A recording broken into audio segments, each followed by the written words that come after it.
Hari itu aku hanya ingin memberi kejutan pada suamiku. Tapi dari balik pintu kantornya, aku mendengar sesuatu yang membuat dadaku serasa berhenti. Doni berbicara tentang warisan ayahku, dan tentang bagaimana aku hanya alat untuk mengambilnya. Ia menyebutku bodoh. Ia menyebut anakku beban. Dan ia berencana menyingkirkan kami setelah uang itu cair. Sejak detik itu, aku hidup bersama seseorang yang sedang menunggu waktu untuk menghancurkanku. Aku tidak tahu siapa saja yang terlibat atau seberapa jauh rencana mereka berjalan. Yang aku tahu, satu kesalahan kecil bisa membuat aku dan anakku hilang tanpa jejak. Sebelum mulai ceritanya, aku ingin tahu kalian dari mana saja, siapa tahu ada pendengar yang satu kota dengan kalian. Namaku Amara. Pagi itu, aku baru saja selesai menjemur pakaian ketika sebuah kurir berhenti di depan rumah dan menyodorkan amplop bersegel hukum. Di pojoknya tertulis nama ayahku, Ardan Wijaya, yang meninggal 3 tahun lalu. Aku membuka amplop itu di meja dapur. Surat dari firma hukum menjelaskan bahwa aku ditunjuk sebagai ahli waris tunggal atas investasi ayah. Total nilai yang tercantum membuatku menahan napas, 150 miliar rupiah. Tanganku gemetar saat membaca ulang angka itu. Aku tidak langsung percaya. Ayah tidak pernah bicara tentang investasi sebesar itu. Tapi surat itu jelas, lengkap dengan tanda tangan Pak Anwar, pengacara lama yang ku kenal sejak kecil. Aku duduk cukup lama, mencoba memahami apa yang baru saja terjadi. Di rumah kecil ini, hidupku bersama suamiku, Doni, selalu sederhana. Ia bekerja di sebuah kantor konstruksi milik Tuan Kusuma. Aku sendiri mengurus rumah dan mengasuh anak kami, Bima, yang saat itu sedang tidur siang. Setelah memastikan surat itu asli melalui pesan singkat ke kontak lama Pak Anwar, aku memutuskan untuk memberitahu Doni secara langsung. Aku berpikir ia akan terkejut atau mungkin senang. Dengan membawa surat itu, aku pergi ke kantornya.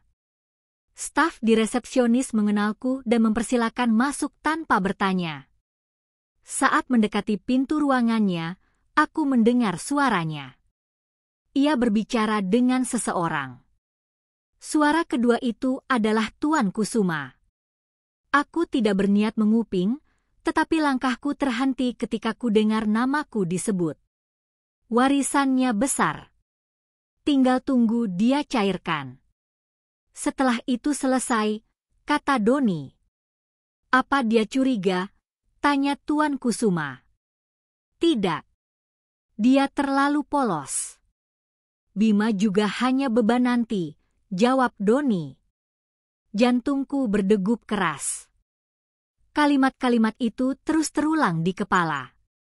Aku berdiri kaku di depan pintu, mencoba memahami apa yang baru saja ku dengar. Aku memegang gagang pintu, tetapi tidak masuk. Aku mengambil langkah mundur, perlahan, hingga keluar dari area kantor tanpa ada yang melihat. Di parkiran, aku kembali membaca surat warisan itu.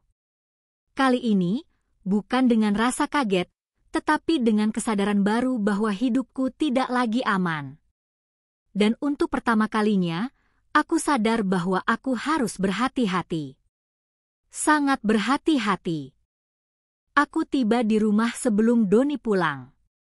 Surat warisan itu kusimpan di laci bawah lemari pakaian, di antara dokumen-dokumen lama ayah. Tidak ada yang berubah secara kasat mata, tetapi pikiranku tidak tenang sejak mendengar percakapan tadi. Bima bangun dari tidur siangnya. Ia memelukku dan bertanya apakah aku baik-baik saja. Aku mengangguk, berusaha menjaga wajah tetap normal. Bima tidak perlu tahu apapun. Setidaknya belum. Saat menjelang sore, Doni pulang dengan langkah ringan. Ia menatapku sambil tersenyum, seperti tidak pernah mengucapkan kata-kata yang kudengar tadi siang. Mar, kamu kelihatan capek. Ada apa? Tanyanya sambil melepas sepatu. Tidak apa-apa. Hanya banyak pekerjaan rumah, kataku pelan. Doni berjalan ke dapur dan merangkul pinggangku sebentar. Kontak itu membuat kulitku menegang. Bukan karena cinta, tapi karena aku tahu apa yang ada di balik sikap manisnya. Saat makan malam, ia mulai bercerita tentang pekerjaannya, hal yang biasanya membosankan, tetapi kali ini terasa berbeda karena aku memperhatikan tiap detail ucapannya. Tuan Kusuma bilang kita harus mulai memikirkan investasi kecil-kecilan. Katanya bagus untuk masa depan, ujarnya sambil menatapku sekilas. Aku mengangguk. Kalau memang perlu, aku ikut saja. Ia tersenyum puas, seolah mendapatkan jawaban yang ia harapkan. Setelah makan malam, Doni bermain dengan Bima sebentar, lalu masuk ke kamar untuk menerima telepon. Aku tidak bisa mendengar jelas apa yang dibicarakan, tapi nada suaranya terdengar terburu-buru. Ada beberapa potongan kalimat yang terdengar. Belum tahu. Dia akan cairkan, sabar. Besok aku coba lagi. Aku tidak ingin terlalu dekat. Aku harus mengumpulkan bukti, bukan ketahuan. Setelah Bima tidur, aku duduk di teras rumah dan membuka kontak lama di ponselku. Di sana masih ada nomor Pak Anwar. Aku menatap layar cukup lama sebelum akhirnya mengirim pesan. Pak Anwar, saya perlu bertemu. Ada hal penting mengenai warisan ayah. Tidak sampai 1 menit, balasan masuk. Besok pagi di kantor saya. Datang sendiri. Aku menarik napas panjang. Besok, semuanya mulai bergerak. Malam itu, aku tidur di sebelah Doni yang terlelap begitu saja. Ia tampak tenang, seperti seseorang yang percaya semuanya berjalan sesuai rencana. Aku memejamkan mata dengan satu kesadaran yang semakin kuat. Untuk pertama kalinya dalam hidupku, aku harus menyembunyikan kebenaran dari orang yang tidur di sampingku. Dan sejak saat itu, tidak ada jalan kembali. Pagi itu, aku bangun lebih cepat dari biasanya. Doni masih tertidur, dan Bima belum bangun. Aku menyiapkan sarapan seperti biasa, memastikan semuanya terlihat normal. Doni tidak boleh curiga, bahkan sedikit pun. Saat ia duduk di meja makan, Doni memandangku. Kamu mau kemana setelah antar Bima sekolah? Tanyanya sambil mengadu kopi. Belanja bulanan. Stok rumah sudah habis, jawabku datar. Ia mengangguk, tidak bertanya lebih jauh. Mungkin karena pikirannya masih sibuk dengan rencana yang ia kira hanya dirinya dan Tuan Kusuma yang tahu. Setelah mengantar Bima, aku langsung menuju kantor Pak Anwar. Tanganku dingin, tapi langkahku stabil. Aku tidak bisa menunjukkan rasa takut. Orang yang kubutuhkan untuk menghadapi ini bukan amarah yang mudah cemas, tetapi amarah yang mampu berdiri tegak. Di kantor, Pak Anwar sudah menunggu. Rambutnya mulai memutih, tetapi ekspresinya tetap sama seperti dulu, tegas dan tenang. Ada apa? Tanyanya setelah kami duduk. Aku menyerahkan surat warisan itu. Saya menemukan ini kemarin. Tapi ada hal lain yang lebih penting. Pak Anwar membaca surat itu dulu, membenarkan kacamata beberapa kali. Ini memang asli. Ayahmu menandatanganinya setahun sebelum jatuh sakit. Aku mengangguk. Saya tahu. Tapi masalahnya bukan di surat itu. Aku menceritakan semuanya sejak kemarin, perjalanan ke kantor Doni, percakapan yang kudengar, hingga perubahan tingkah laku Doni setelahnya. Aku berbicara tanpa menambah atau mengurangi apapun. Pak Anwar mendengarkan dengan fokus penuh. Wajahnya mengeras saat aku menceritakan bagian Doni menyebut aku dan Bima sebagai beban.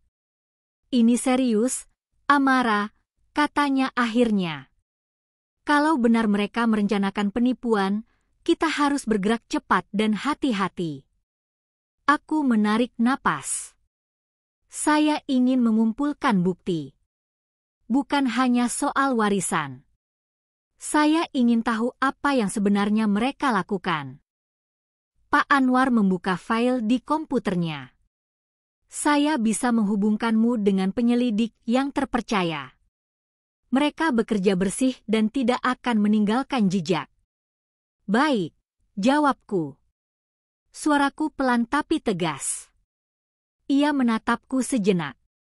Saya tahu ini berat.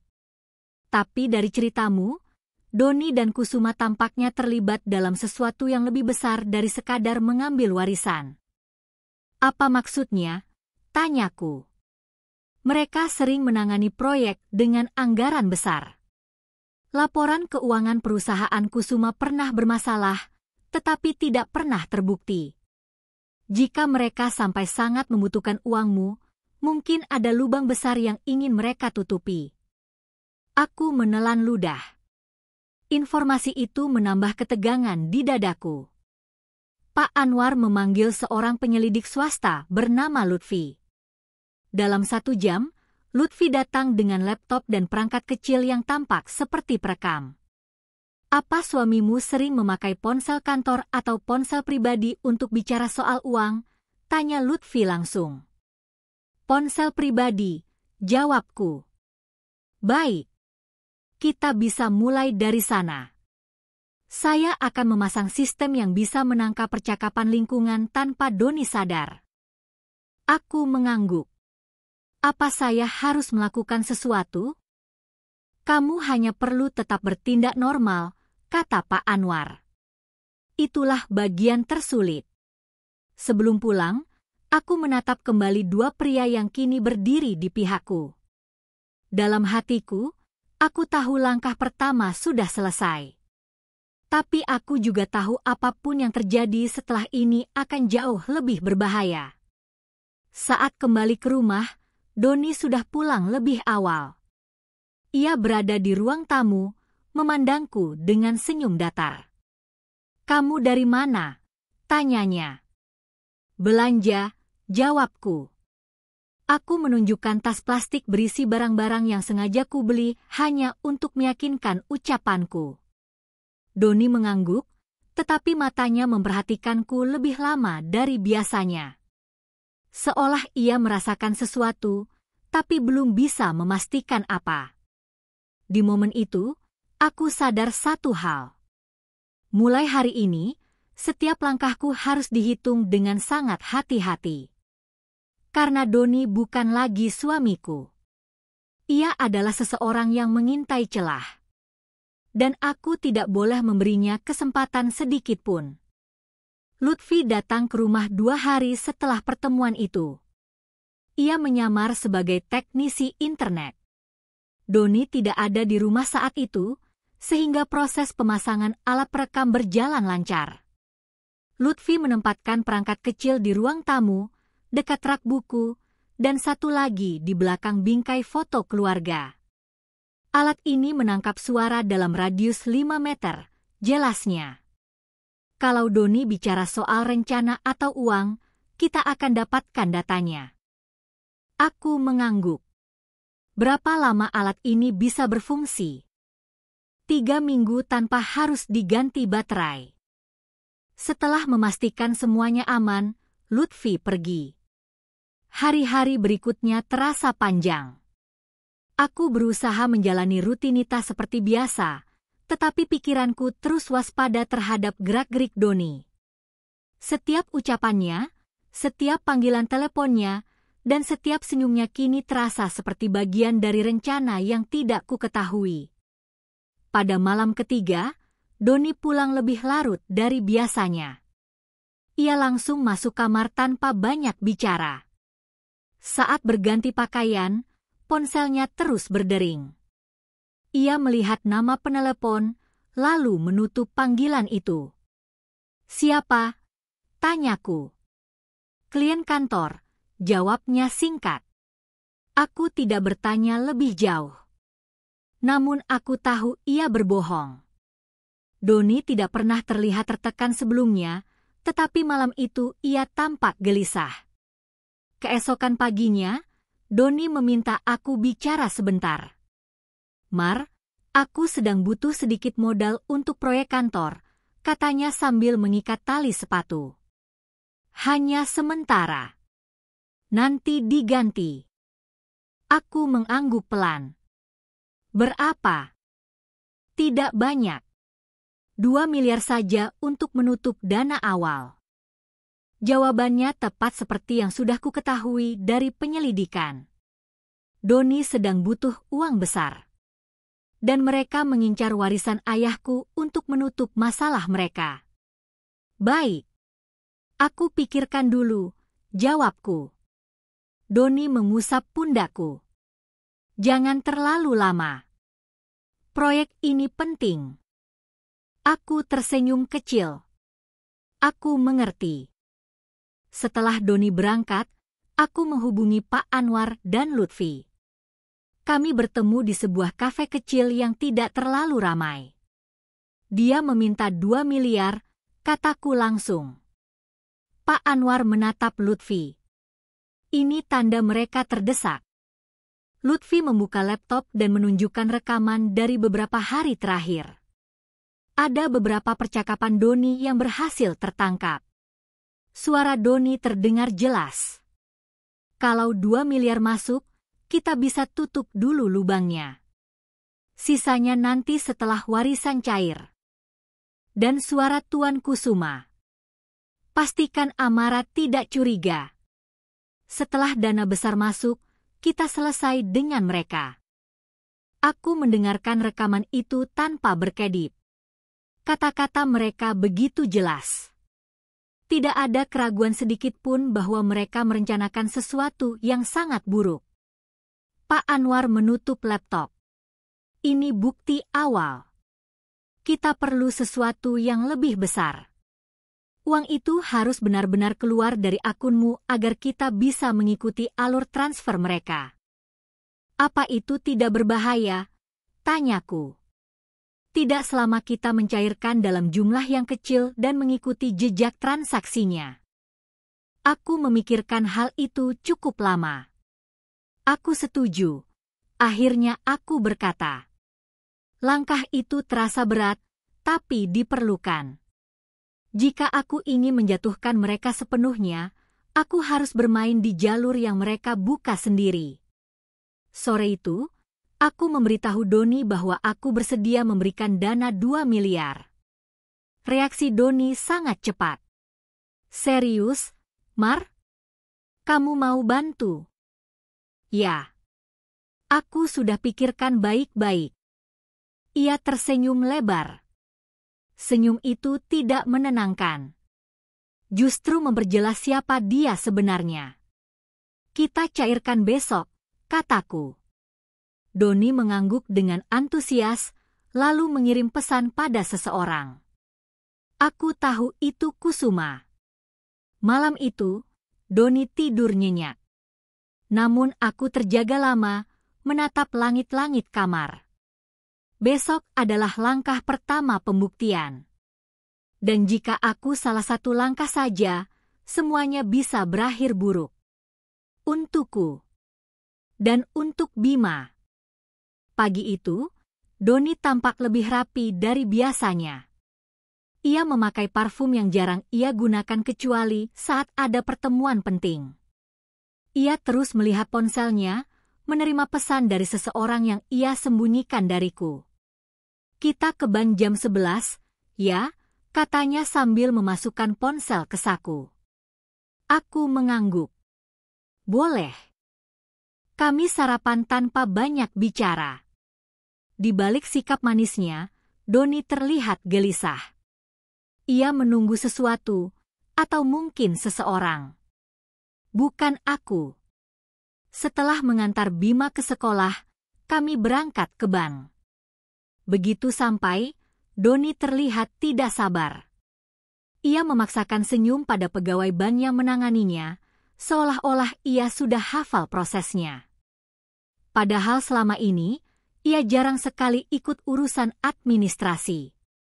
Aku menandatangani dokumen pencairan tanpa menunjukkan emosi. Petugas ban memproses transaksi dengan cepat, dan tidak lama kemudian, 2 miliar rupiah berpindah ke rekening Doni. Doni memegang ponselnya sepanjang perjalanan pulang. Beberapa kali ia tersenyum sendiri. "Terima kasih ya, Mar," katanya tanpa menatapku. "Ini membantu sekali." "Kalau memang perlu untuk proyek," jawabku singkat. Sore itu, setelah Doni pergi kembali ke kantor, Lutfi datang ke rumah. Ia membawa laptop dan alat tambahan untuk memantau pergerakan dana real-time. "Kita lihat jalurnya," kata Lutfi. Dalam waktu kurang dari 1 jam, 2 miliar itu sudah ditransfer ke rekening perusahaan kecil yang tidak terlihat jelas aktivitasnya. Lutfi mengetik cepat, mengakses beberapa data publik. "Ini perusahaan cangkang," katanya. "Tidak ada aktivitas fisik. Hanya digunakan untuk menampung uang." 2 jam kemudian, dana itu berpindah lagi ke rekening luar negeri atas nama seseorang yang tidak berada dalam struktur perusahaan Doni. Lutfi menatapku. "Dan itu nama Tuan Kusuma." Aku mengangguk. Dadaku terasa lebih berat, bukan karena tidak siap, tetapi karena semua dugaan yang sempat kuabaikan kini terbukti jelas di depan mata. Malam harinya, Doni pulang dengan ekspresi puas. Ia memelukku dari belakang saat aku memotong buah di dapur. "Proyek ini akan berjalan lancar," katanya. "Bagus kalau begitu," jawabku sambil tetap fokus pada pisau di tangan. Doni tidak menyadari jarak emosional yang sudah menganga di antara kami. Ia tidak melihat perubahan kecil dalam caraku menatapnya atau nada suaraku yang lebih datar. Karena seluruh pikirannya sedang tertuju pada satu hal, uang. Setelah selesai makan malam, Doni keluar ke teras untuk mengambil telepon. Ia tidak tahu bahwa alat perekam Lutfi menangkap semuanya dari ruang tamu. Suara Doni terdengar jelas saat aku memutar rekaman itu bersama Lutfi malam berikutnya. "Uang masuk semua. Tinggal tunggu warisan besarnya cair." Setelah itu selesai. Aku memejamkan mata sejenak. Kata "selesai" itu terdengar seperti ancaman yang tidak diucapkan secara langsung. Pak Anwar mendengarkan rekaman itu dengan serius. Ini sudah cukup kuat sebagai bukti tindak penipuan dan dugaan pencucian uang.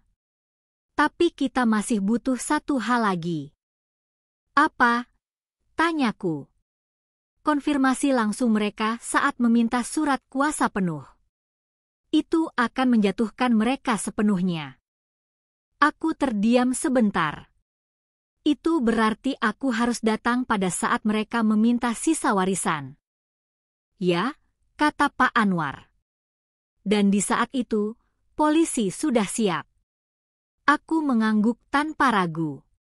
Langkah-langkah ini semakin jelas arahnya. Semakin teratur.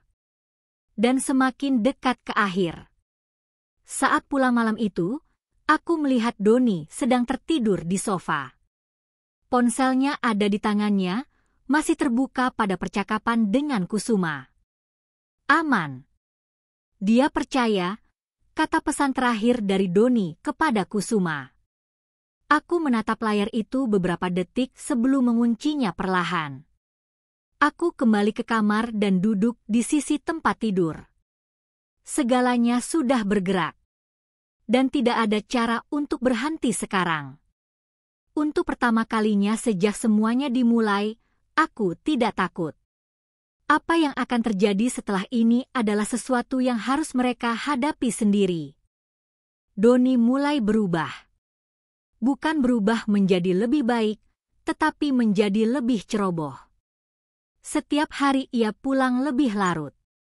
Setiap malam ponselnya berbunyi berkali-kali, dan ia selalu mengambilnya di tempat yang tidak bisa kudengar. Namun alat perekam menangkap sebagian besar percakapan itu. Setiap malam setelah Bima tidur, aku duduk di ruang tamu bersama Lutfi melalui panggilan video, memutar rekaman yang baru masuk. Rekaman hari ini lebih jelas dari biasanya. 2 miliar sudah bersih. Tinggal warisan besarnya, suara Doni terdengar. Kita harus tekan dia segera, kata Kusuma. Besok aku mulai bicara soal surat kuasa. Lutfi menghela napas. Ini dia. Mereka akan mulai menekanmu. Aku mengangguk. Sudah waktunya. Hari berikutnya, Doni pulang dengan ekspresi serius. Ia duduk di sampingku di ruang tamu. Mar, ada hal penting, katanya. Aku menatapnya. Apa? Warisan itu. Kita harus segera urus surat kuasa. Proyek kantor sedang membutuhkan pendanaan besar. Ini peluang yang tidak boleh dilewatkan. Aku tidak menunjukkan reaksi berlebihan. Kenapa harus aku tanda tangan surat kuasa? Doni tersenyum kecil, namun tidak menyembunyikan rasa terdesaknya. Supaya proses cairnya cepat. Kamu tidak perlu repot. Semuanya bisa aku urus. Aku pikir-pikir dulu, jawabku. Raut wajah Doni berubah. Ia terlihat tidak senang, tapi menahan diri. Mar, kalau kamu mau hidup lebih nyaman, ini saatnya. Aku tahu kamu tidak terbiasa mengurus hal besar. Jadi percayakan pada aku. Aku mengangguk pelan. Baik. Aku butuh sedikit waktu. Doni tidak puas dengan jawaban itu, tapi ia tidak bisa memaksa lebih jauh. Ia bangkit dan masuk kamar, meninggalkanku di ruang tamu. Malam itu, aku menghubungi Pak Anwar. Mereka mulai menekan, kataku. Pak Anwar menjawab, tahan 1 atau 2 hari. Lalu setuju untuk tanda tangan. Kita akan atur pertemuannya di kantor Kusuma. Di sana kita tempatkan penyelidik dan polisi. Baik. Setelah menutup telepon, aku duduk di tepi ranjang memperhatikan Doni yang sedang tertidur. Ia terlihat tenang. Nyenyak. Tidak ada tanda sedikit pun bahwa ia sedang merencanakan sesuatu yang bisa menghancurkan hidup istrinya sendiri. Keesokan harinya, Doni lebih agresif. Saat sarapan, ia berkata, aku sudah bicara dengan Kusuma. Kita harus ke kantornya lusa. Dia siapkan dokumen surat kuasa. Aku mengangguk. Baik. Doni menatapku lama. Kamu yakin? Ya. Ia tersenyum puas, seolah semua berjalan sesuai keinginannya. Hari itu, setelah Doni pergi, aku bertemu Lutfi dan Pak Anwar lagi. Kami menyusun alur kejadian saat penandatanganan surat kuasa nanti. Semua harus tepat. Semua harus terekam. Semua harus cukup kuat untuk menahan mereka di persidangan. Amara, kata Lutfi, saat mereka mulai bicara, kamu biarkan mereka menjelaskan rencana mereka sendiri. Jangan potong. Kita butuh pengakuan. Aku mengerti. Dan ketika kamu memberi isyarat, tim polisi akan masuk. Aku mengangguk tegas. Malam itu, aku memeluk Bima lebih lama dari biasanya. Ia menatapku bingung. Bu, kenapa? Tidak apa-apa. Ibu hanya ingin memeluk kamu. Ia mengangguk kecil, lalu kembali bermain. Aku berdiri di dapur, memandangi pintu yang akan kulewati lusa. Pintu yang akan membawa semuanya ke akhir. Doni pulang lebih malam dari biasanya. Wajahnya tampak lega, seperti seseorang yang yakin segalanya akan jatuh ke tangannya. Ia memelukku singkat. Lusa semuanya beres. Kita akan hidup lebih baik. Aku tersenyum kecil. Ya, jawabku. Lusa semuanya beres. Di dalam hatiku, jawabannya berbeda. Lusa, semuanya berakhir untuknya. Pagi itu terasa berbeda. Bukan karena ada sesuatu yang berubah di rumah, tetapi karena aku tahu apa yang akan terjadi. Hari ini, Doni akan membawaku ke kantor Kusuma untuk menandatangani surat kuasa. Hari ini, perang mereka dan rencananya akan terlihat jelas. Aku menyiapkan sarapan seperti biasa. Doni duduk di meja makan sambil memeriksa ponselnya. Ia tersenyum kecil setelah membaca pesan, lalu menatapku. Kita berangkat jam 10. Kusuma sudah siap, katanya. Baik, jawabku. Doni tampak tidak sabar. Ia berjalan mondar-mandir di ruang tamu sambil terus mengecek waktu. Sementara itu, aku mencoba tetap tenang. Aku sudah menghubungi Pak Anwar dan Lutfi pagi-pagi sekali. Tim mereka sudah berada di sekitar gedung Kusuma, menunggu isyarat dariku. Sebelum berangkat, aku menatap Bima yang sedang menonton kartun di ruang depan. Bu pergi sebentar, ya. Kamu di rumah sama Tante Rina dulu. Bima mengangguk. Hati-hati, Bu. Doni mendekat dan menepuk bahu Bima. Ayah dan ibu ada urusan penting. Aku memperhatikan cara Doni berbicara. Tidak ada kedekatan. Tidak ada perhatian. Seolah Bima hanya sesuatu yang harus dijelaskan, bukan anaknya sendiri.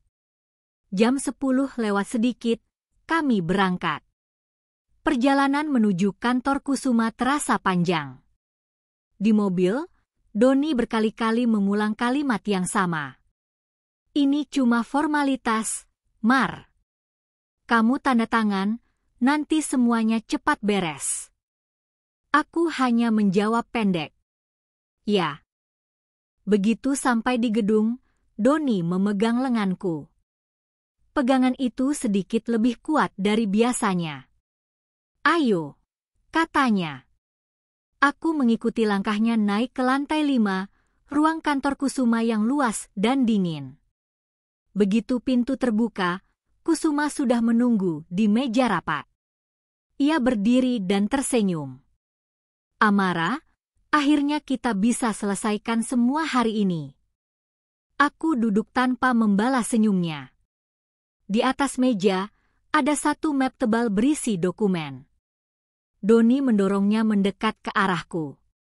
Ini surat kuasanya. Kamu baca saja bagian tanda tangan, katanya. Aku membuka map itu perlahan.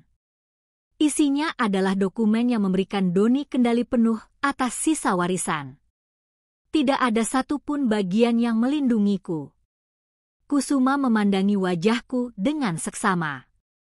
Tidak usah pikir panjang, Amara. Doni hanya ingin yang terbaik untuk keluarga. Aku menatapnya. Kalau begitu, jelaskan lebih detail. Aku mau dengar langsung dari kalian. Semua rencana kalian. Kusuma dan Doni saling pandang. Mereka tidak menduga aku akan meminta itu. Doni yang pertama bicara. Mar, kita butuh dana itu untuk proyek. Kalau dana besar cair, hidup kita berubah total. Aku tetap menatapnya. Dan setelah itu, apa yang akan kamu lakukan setelah uangnya masuk? Pertanyaan itu membuat Kusuma terlihat tidak sabar. Amara, kamu cukup tanda tangan. Masalah lain biar Doni dan saya yang atur. Aku ingin dengar. Jelaskan, kataku lagi, kali ini dengan nada datar tapi tegas. Doni menghembuskan napas keras. Baik. Kalau kamu mau tahu, uang itu akan dipakai untuk menutup kekurangan proyek. Setelah itu, kita akan dapat keuntungan besar. Dan Bima, tanyaku. Doni terdiam sebentar, lalu menjawab, dia tidak perlu terlibat. Kamu juga tidak. Kusuma menambahkan, urusan warisan bukan hal yang kamu pahami. Yang penting kamu tanda tangan, dan semuanya selesai. Kata, selesai, itu terdengar persis seperti rekaman yang aku dengar beberapa malam lalu. Aku menutup map itu perlahan. Dan saat itulah Doni kehilangan kesabarannya. Amara. Tanda tangan saja. Kamu menyulitkan semuanya. Aku menatapnya tanpa bergeming. Ini keputusan besar. Aku ingin pastikan niat kalian. Doni membanting tangan ke meja. Sudah jelas. Kita butuh uang itu. Kusuma mengambil map itu dan mendorongnya kembali ke arahku. Ini kesempatanmu untuk mempermudah hidupmu sendiri. Ucapan mereka cukup. Mereka sudah membuka semua kartu. Aku merapikan map itu dan berdiri. Ada satu hal lagi, kataku. Keduanya menatapku bingung. Aku meletakkan map di atas meja dan berkata pelan, kalian sudah memperjelas rencana kalian. Sekarang giliran saya.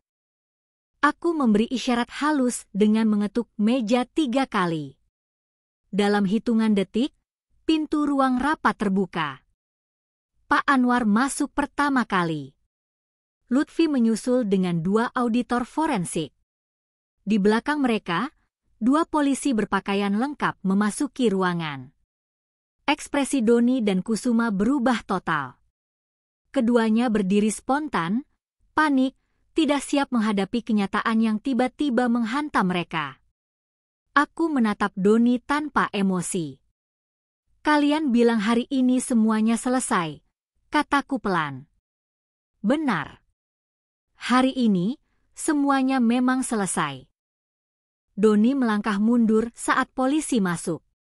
Kusuma berdiri kaku, wajahnya memucat.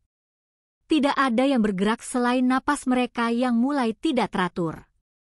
Pak Anwar berdiri di sampingku. Suaranya tenang saat ia membuka map berisi dokumen-dokumen yang telah kami kumpulkan. Kami datang untuk mengklarifikasi beberapa hal, katanya. Kusuma mencoba mengatur napas. Apa maksudnya? Ini kantor resmi. Kalian tidak bisa masuk seenaknya. Lutfi menatapnya datar. Kami tidak datang tanpa alasan. Auditor forensik membuka laptop dan menampilkan rekaman suara Doni. Suara itu memenuhi ruangan dengan jelas. 2 miliar sudah bersih. Tinggal warisan besarnya. Doni langsung menoleh ke arahku. Mar, itu. Rekaman berikutnya menyusul. Setelah uang cair, mereka tidak perlu ada. Kusuma menutup wajah dengan tangannya. Doni terlihat semakin panik. Aku tidak menatap mereka. Aku menatap layar laptop, memastikan semuanya berjalan sesuai rencana.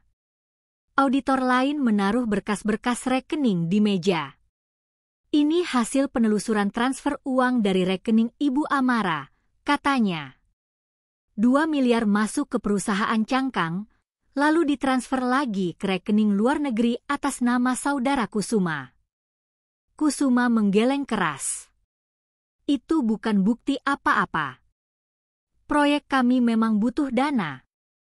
Polisi berjalan 1 langkah maju. Anda bisa jelaskan itu nanti.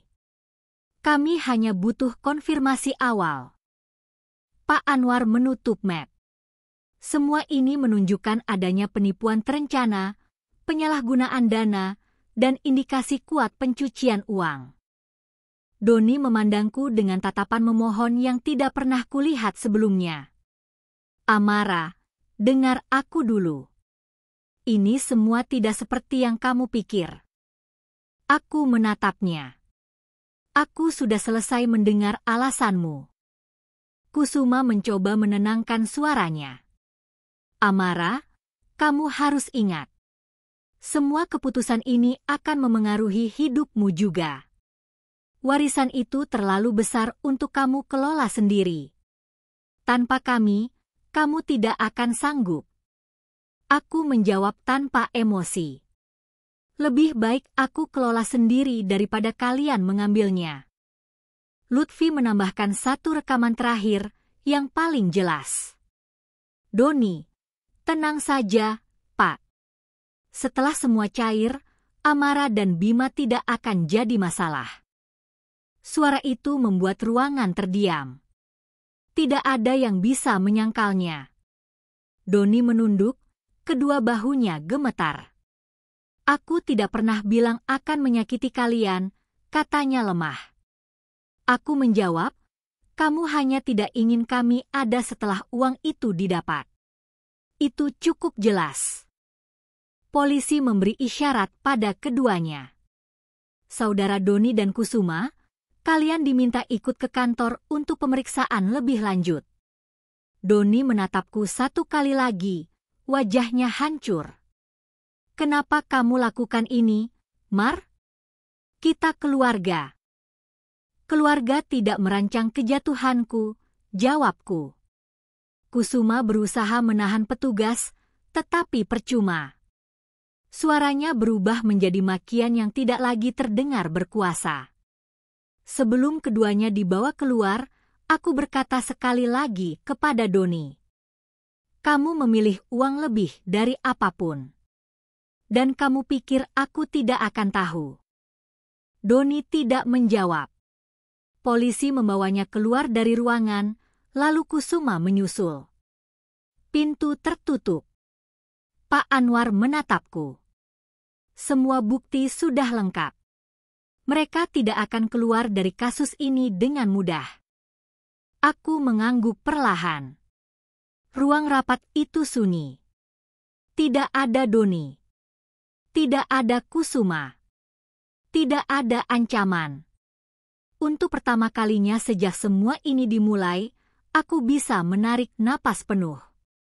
Hari ini, permainan mereka benar-benar berakhir. Setelah Doni dan Kusuma dibawa keluar dari kantor, aku duduk di kursi yang tadi hanya menjadi saksi pembicaraan mereka. Ruangan itu masih terasa tegang, meski semua orang yang menjadi ancaman sudah tidak ada lagi. Pak Anwar duduk di sampingku. Kita sudah mengirim seluruh berkas ke penyidik. Proses hukum akan dimulai hari ini. Aku mengangguk. Baik. Lutfi menutup laptopnya. Kami akan tetap pantau sampai penahanan resmi keluar. Tidak ada euforia di dalam diriku. Tidak ada rasa puas. Hanya sebuah kepastian bahwa langkah yang kuambil sepenuhnya tepat. 2 hari kemudian, aku dihubungi oleh penyidik untuk memberikan keterangan tambahan. Di sana aku melihat Doni untuk pertama kalinya setelah penangkapan. Ia duduk di ruang pemeriksaan, tangan diborgol, wajahnya tampak lebih kusut dari biasanya. Ia menoleh saat melihatku masuk. Mar, tolong dengarkan aku. Aku duduk tanpa menoleh kepadanya. Saya di sini sebagai saksi, bukan sebagai istrimu. Ucapanku membuatnya terdiam. Penyidik mulai bertanya. Semua pertanyaan bisa kujawab dengan jelas, karena semua bukti sudah lengkap. Rekaman, dokumen transfer, percakapan telepon, dan jejak digital dari perusahaan cangkang.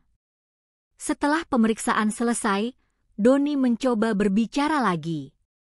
Aku tidak pernah ingin mencelakakan kamu dan Bima, katanya pelan. Aku menatapnya. Kamu ingin kami hilang dari hidupmu begitu uang itu cair. Itu lebih dari cukup. Doni tidak sanggup menatap matahari kecil dari kenyataan itu. Ia menunduk, terdiam. Aku berdiri dan membalikkan badan. Mulai hari ini, aku dan kamu tidak lagi berada di sisi yang sama. Aku melangkah keluar tanpa menunggu jawabannya. Sore harinya, berkas kasus Doni dan Kusuma resmi ditingkatkan ke penahanan. Mereka dituduh melakukan penipuan, penyalahgunaan dana, penggelapan, dan pencucian uang. Media mulai menyoroti kasus itu karena melibatkan dana besar dan proyek pemerintah. Telepon rumahku dipenuhi panggilan dari wartawan, tapi aku tidak menjawab satu pun. Aku hanya ingin semuanya selesai. Malam itu, setelah menidurkan Bima, aku duduk sendirian di ruang tamu. Keheningan terasa berbeda. Tidak ada Doni pulang larut malam. Tidak ada telepon mencurigakan. Tidak ada rasa takut. Hanya ada rasa lega kecil yang mulai muncul. Aku membuka dokumen perceraian yang sudah disiapkan Pak Anwar. Semua sudah lengkap, aku hanya perlu menandatanganinya. Tanpa ragu, aku menulis tanda tanganku di halaman terakhir. Keputusannya sudah bulat. Aku tidak ingin Bima tumbuh di dalam keluarga yang dibangun dari kebohongan dan ancaman. Aku tidak ingin hidup dalam bayangan seseorang yang siap menjatuhkanku demi keuntungan pribadi. Saat malam semakin larut, ponselku berbunyi. Pesan dari Pak Anwar masuk. Putusan awal hak asuh kemungkinan besar akan ke pihak Anda. Semua bukti sudah mendukung. Aku menutup ponsel. Untuk pertama kalinya setelah semua ini, aku merasa rumah benar-benar menjadi tempat yang aman. Tidak sempurna. Tidak bebas sepenuhnya. Tapi aman. Besok, aku akan memulai bab baru dalam hidupku. Tanpa Doni. Tanpa ancaman. Tanpa ketakutan. Dan untuk pertama kalinya, keputusan itu terasa tepat. Proses hukum berjalan cepat karena bukti yang kami kumpulkan jelas dan lengkap. Doni dan Kusuma resmi ditahan. Pengacara mereka mencoba menunda proses, tetapi semua argumen tidak memiliki dasar kuat. Media terus memberitakan kasus itu, namun aku memilih tidak memberikan pernyataan apapun. Beberapa minggu kemudian, persidangan memutuskan bahwa Doni bersalah atas penipuan, penggelapan, dan pencucian uang. Ia dijatuhi hukuman 15 tahun penjara. Kusuma mendapat hukuman 20 tahun karena menjadi otak dari tindakan tersebut. Saat putusan dibacakan, aku tidak hadir. Aku memilih berada di rumah bersama Bima. Aku tidak ingin melihat Doni lagi dalam kondisi apapun. Hak asuh penuh atas Bima resmi diberikan padaku. Keputusan itu bukan hal yang mengejutkan, mengingat semua bukti yang menguatkan bahwa lingkungan bersama Doni tidak aman. Aku mengumpulkan sisa dokumen warisan ayahku.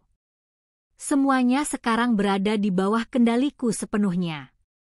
Tidak ada lagi tekanan. Tidak ada lagi orang yang mencoba mengambil keuntungan dari itu. Aku duduk di ruang kerja sederhana yang dulu hanya digunakan untuk menyimpan barang. Sekarang ruangan itu menjadi tempat di mana aku menata ulang hidupku. Aku membuka berkas-berkas lama ayahku. Di antara tumpukan itu, ada catatan tangan yang tidak kusentuh sejak beberapa tahun lalu. Di dalamnya, ayah menuliskan beberapa hal tentang kegiatan sosial yang dulu ingin ia lakukan tetapi tidak sempat terwujud. Aku membaca setiap halaman dengan perlahan. Ada beberapa rencana tentang pusat kegiatan untuk anak-anak, tempat konseling gratis, dan pelatihan kerja untuk orang tua tunggal. Aku berhenti sejenak. Rencana itu masih relevan. Dan aku memiliki kemampuan untuk mewujudkannya. Beberapa minggu berikutnya, aku mengurus legalitas untuk mendirikan yayasan baru. Namanya sederhana, Yayasan Perlindungan Wanita dan Anak Ardan. Nama ayahku kupakai bukan untuk kenangan semata, tetapi sebagai bentuk penghargaan terhadap tujuan yang ia tinggalkan. Aku merekrut tim kecil yang profesional. Dana awal yang kupakai cukup besar, tapi aku tidak ragu. Aku tahu arah yang ingin kuambil. Yayasan itu resmi dibuka 6 bulan setelah persidangan. Hari pertama dibuka, beberapa wanita datang ke sana, beberapa membawa anak, beberapa datang sendiri. Mereka butuh tempat aman. Mereka butuh bantuan. Aku menyambut mereka satu persatu. Tidak ada kamera. Tidak ada wartawan. Tidak ada pernyataan publik.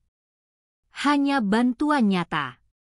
Suatu sore, setelah kegiatan di yayasan selesai, aku menjemput Bima dari sekolah. Ia berlari menghampiriku dengan senyum yang jauh lebih cerah dari bulan-bulan sebelumnya. "Bu, nanti aku boleh main di ruang baca yayasan?" tanyanya ceria. "Tentu boleh," jawabku sambil mengusap kepalanya. Kami berjalan pulang dengan tenang. Tidak ada paksaan. Tidak ada ancaman. Tidak ada orang yang diam-diam memantau gerak kami. Hidupku tidak sempurna, tapi aku memiliki arah yang jelas. Dulu, aku takut hidupku berakhir di tangan orang yang seharusnya menjadi keluarga. Sekarang, hidupku bergerak ke depan karena keputusan yang kuambil sendiri. Malam itu, setelah menidurkan Bima, aku duduk di ruang tamu. Rumah terasa sunyi, tapi bukan sunyi yang menakutkan. Hanya sunyi yang memberi ruang untuk bernapas. Semua sudah berakhir. Dan apa yang dimulai hari ini adalah sesuatu yang jauh lebih penting daripada pembalasan. Ini tentang masa depan. Tentang Bima. Tentang wanita dan anak lain yang membutuhkan tempat aman. Tentang diriku sendiri yang akhirnya memegang kendali penuh. Warisan ayahku bukan hanya uang. Warisan itu adalah kesempatan. Dan aku akhirnya memakainya dengan benar.